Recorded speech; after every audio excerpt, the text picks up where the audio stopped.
16-bit or 32-bit. In this video, I'll be showing you a couple examples of 16-bit games that got converted into 32-bit games, each one having some audio differences, whether minor or major. We'll be listening to some examples in this video, and if you want, tell in the comments which one's your favorite or least favorite. Unless you're on TikTok, because lol, that's what they do. But anyways, here's example 1.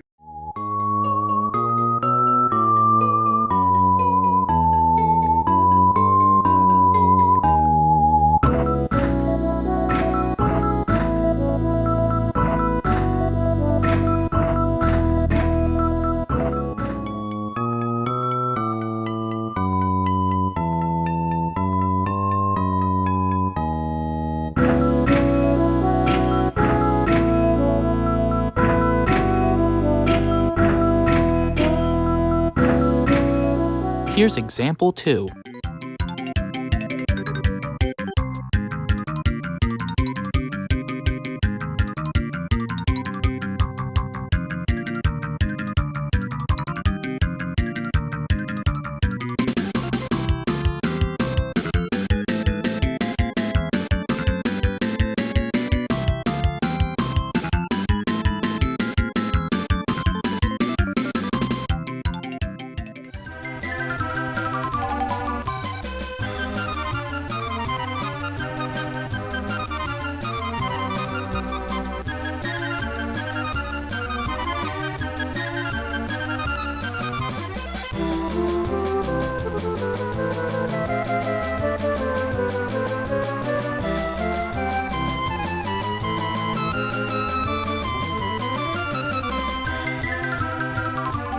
And here's one more example, since this video is getting way too long.